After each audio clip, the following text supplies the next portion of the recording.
So, a huge new report from Gallup has just peeled back the layers on a crisis that's been quietly hurting Japan's economy, and it's all happening in the workplace. We're about to dig into some really shocking numbers, the cultural clashes at the heart of the problem, and a pretty bold plan for how to fix it. It all starts with this one number, 7%.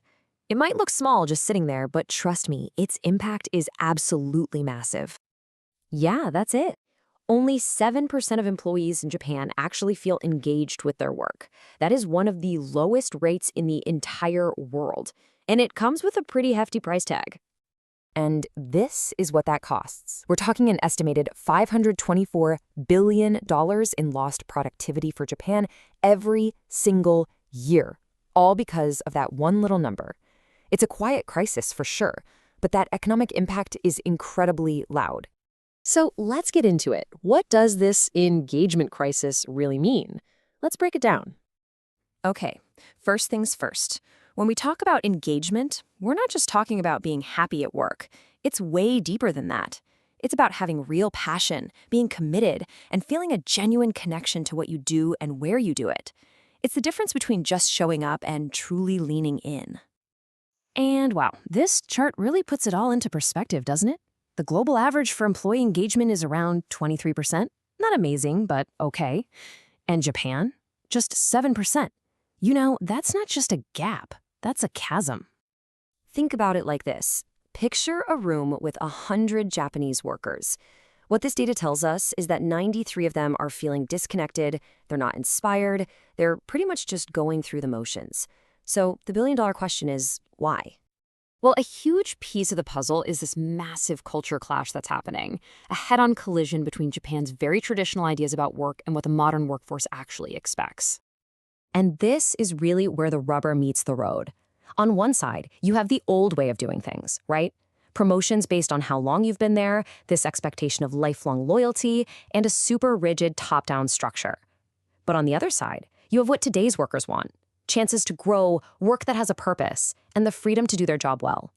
These two worlds are just not getting along. You know, a Japanese leader in the report just summed it up perfectly. Companies are saying, hey, we want you to be innovative, be proactive, but then they turn around and reward the same old things. Loyalty, and just sticking around for a long time. It sends such a mixed message, and it leaves employees feeling confused, frustrated, and, well, they just check out. And that leads us right into the second big reason for all this, what you could call a quiet revolution. And it's being led by the younger generation of Japanese workers. Man, this quote from a director really says it all. The younger workers, they're not organizing protests or trying to fight the system from the inside. Nope, they're just leaving. It's a silent protest, but its impact is absolutely deafening. And check this out. This table breaks down that mindset shift so clearly. It's no longer just about my paycheck. It's about my purpose. It's not about having a boss. It's about having a coach. It's a move away from focusing on weaknesses to building on your strengths. And maybe the biggest one of all, work is no longer just my job. It's a part of my life. And if you need any more proof that things are changing, get this. A jaw-dropping 1 in 6 Japanese employees in their 20s and 30s has used a resignation service. That's a company you literally hired to quit your job for you. In a culture that values harmony so much, this is a really radical move. It shows a complete breakdown of trust between the company and the employee. Okay, so we've talked about the problem, we've talked about why it's happening, so now what? How do you fix it? Well, according to Gallup, any real change has to start right at the top. It's all about leadership. And this is where it gets super interesting. When Gallup asked Japanese employees what they needed most from their leaders, the answers were not what you might expect.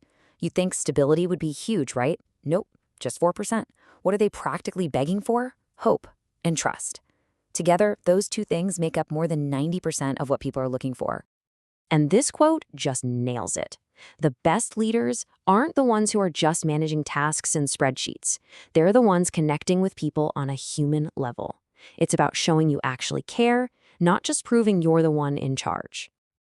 All right, this brings us to the grand finale, the most important part, the actual blueprint from Gallup for how Japan can start to turn this whole crisis around.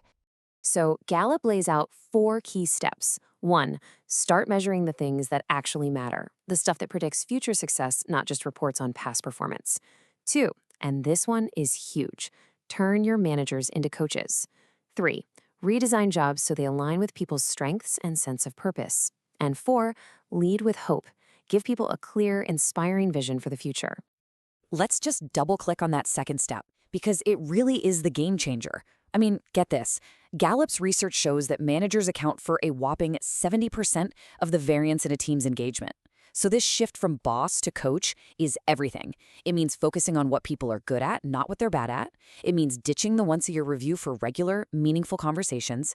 It's about being crystal clear in expectations and, really importantly, making the team's engagement a key way you measure the manager's success. It's the biggest lever they can possibly pull. And let's be super clear about something. This isn't about trying to make Japan more Western. Not at all.